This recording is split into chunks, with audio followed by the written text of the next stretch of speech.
Assalamualaikum warahmatullahi wabarakatuh. Welcome back to my channel. Oke teman-teman semuanya ya, di video kali ini kita akan sedikit membahas masalah marketing lagi, yaitu bagaimana caranya supaya orang mau membeli produk kita ya. Jadi untuk closing ya, itu banyak sekali hal-hal yang harus kita perhatikan seperti dari kata-kata yang kita ucapkan, dari sikap yang kita tunjukkan, dan ada beberapa hal lain yang menentukan apakah orang itu mau membeli produk sama kita atau enggak, ya. Jadi, terjadinya kesepakatan antara penjual dan pembeli ya, itu, apa ya, melewati beberapa proses ya teman-teman. Proses bincang-bincang, proses tawar-menawar, dan proses-proses lainnya ya. Nah terus gini, apa sih alasan orang itu mau membeli produk kita ya? Apakah karena harga atau karena apa ya? Jadi di sini ada beberapa hal yang mungkin menjadi, faktor seseorang itu mau membeli produk dari kita. Yang pertama adalah sikap kita ya teman-teman. Sikap itu yang seperti apa sih ya? Jadi sikap itu adalah sesuatu tindakan yang kita ekspresikan ya, itu namanya, sikap kita ya.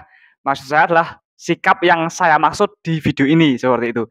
Jadi gini, misalnya kalian itu punya barang yang murah, barang yang bagus, tapi kalian saat menawarkan produk, sikap kalian itu kurang bagus, ya orang belum tentu mau membeli, walaupun sebenarnya orang itu butuh ya. Nah jadi, yang pertama, kalau misalnya kita itu jadi seorang sales atau marketing atau penjual, ya utamakan sikap kita, seperti itu. Sikap yang bagus seperti apa ya, sikap yang sopan ya, terus ya sikap yang baiklah seperti itu. Terus berikutnya yang kedua, selain sikap, apa sih yang mempengaruhi orang itu mau membeli produk kita ya. Nah ini yang kedua nih teman-teman, itu adalah dari penjelasan kita. Nah, orang itu membeli barang karena orang itu tahu apa fungsi dari barang tersebut, apa benefit dari barang yang akan dibeli, ya. Ya kita nggak akan mau membeli barang ya. Sekarang gini teman-teman, kita menerapkan diri sebagai seorang pembeli. Kita sebelum membeli barang, kita kan juga harus tahu, ini barang kalau saya beli, saya jual lagi untung nggak? Kalau saya konsumsi sendiri, kira-kira ini enak nggak? Ada gizinya nggak? Kan harus tahu ya teman-teman. Nah, maka dari itu sebagai seorang sales, harus bisa memberikan informasi yang detail mengenai produk dan benefit produk. Nah, ini yang harus digarisbawahi teman-teman. Jangan ceritakan bagaimana proses produk tersebut dibuat, melainkan kalian ceritakan apa benefit dan keuntungan yang akan didapatkan oleh pembeli apabila mereka membeli produk dari kita. Misalnya gini nih, saya seorang sales kopi misalnya. Nah, terus saya, presentasinya seperti ini, "Bu, ini kalau misalnya Ibu mau membeli kopi ini ya Bu, ini kopi ini dibuat dari biji kopi pilihan Bu. Wah ini gilingnya sampai bener-bener halus. Kopinya dijamin, seger," kayak gitu ya teman-teman. Nah, orang apa ya, nggak tertarik dengan penawaran yang seperti itu, ya. Mereka nggak butuh informasi itu teman-teman ya. Nah sebentar, ini kebetulan saya sedang, minum kopi ya teman-teman. Nah misalnya orang mau membeli kopi, "Bu, ini dari kopi biji pilihan loh, terus ini, pembuatannya itu di mesin, terbaik," dan lain sebagainya. Sekalian ngopi.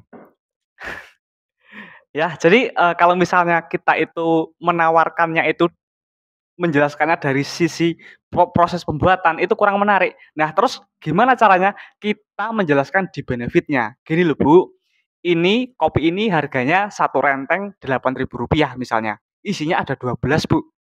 Nah, kalau Ibu membeli, ini diecerin seribuan, ini untungnya udah 4.000 per rentengnya, Bu.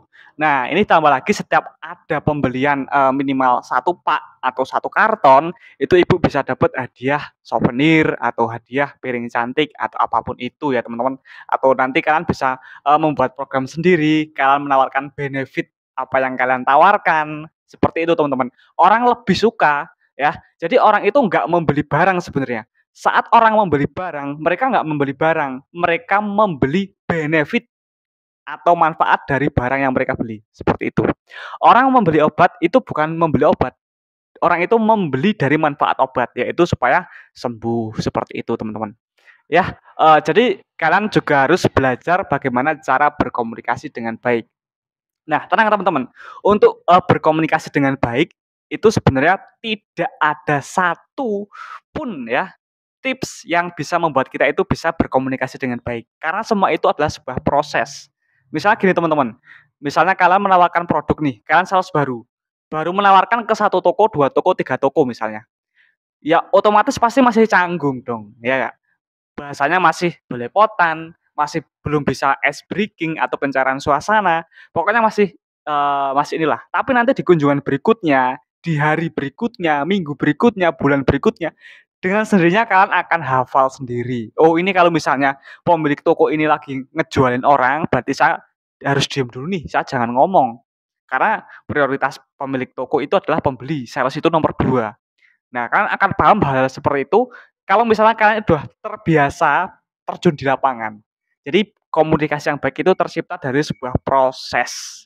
Prosesnya itu bisa cepat, bisa lama, ya. Itu tergantung dari kalian. Kalian mau benar-benar belajar atau enggak? Kalian mau mengambil ilmu dari setiap hal yang terjadi apa enggak?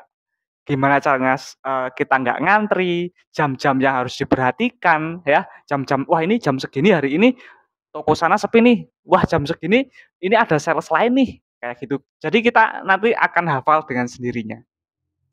Ya, jadi, alasan orang membeli yang pertama tadi adalah sikap kita, yang kedua adalah dari penjelasan kita ya, dan yang terakhir adalah dari produk yang kita bawa. Seperti itu teman-teman. Nah ini yang terakhir ini yang menurut saya itu juga sangat berpengaruh. Nah gini, misalnya nih yang lagi booming ya teman-teman, saya menerapkan diri sebagai seorang pembeli. Saya pernah ditawari sebuah produk rokok ya teman-teman, itu sama seorang sales baru. Cara penawarannya itu menurut saya masih sangat, apa ya belum baik lah, masih belum baik. Tapi saya tetap membeli. Kenapa? Ya karena produk tersebut itu laku teman-teman. Nah gini teman-teman, kalau di statement pertama, tadi kan saya mengatakan, kalau misalnya punya produk bagus tapi sikapnya nggak baik, itu, apa ya, belum tentu pembeli atau pemilik toko mau membeli. Nah, tapi gini, kalau misalnya produk tersebut bener-bener lagi booming, bener-bener laku ya, walaupun salesnya itu terkadang, apa ya, agak sedikit menjengkelkan, pemilik toko itu akan tetap membeli. Apalagi kalau si sales atau marketing itu menawarkannya dengan baik.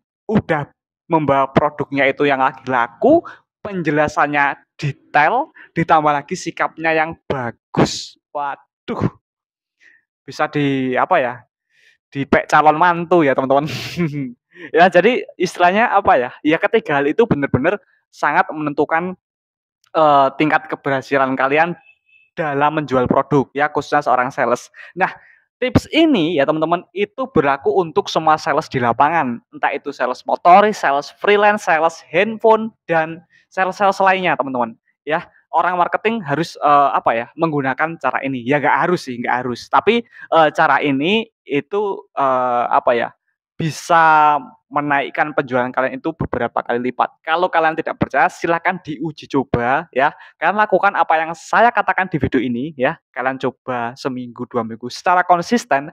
Nah, kalau berhasil dan penjualan kalian itu meningkat, silakan kasih testimoni di video ini dan share video ini ke grup sales kalian, grup teman-teman jualan kalian, pokoknya ke sosial media yang kalian miliki ya. Yang nge-share video ini seakan menjadi sedekah amal jariah untuk kalian ya. Karena dengan kita berbagi ya teman-teman, sedekah yang paling mulia adalah sedekah ilmu. Mungkin yang punya tips seputar sales dan marketing bisa ditulis di kolom komentar. Terima kasih yang sudah menonton video ini sampai selesai. See you next time. Sampai jumpa di video selanjutnya. Jangan lupa untuk subscribe ya teman-teman. Karena di 50.000 subscriber nanti saya akan mengadakan giveaway. Makasih, see you next time. Sampai jumpa di video selanjutnya.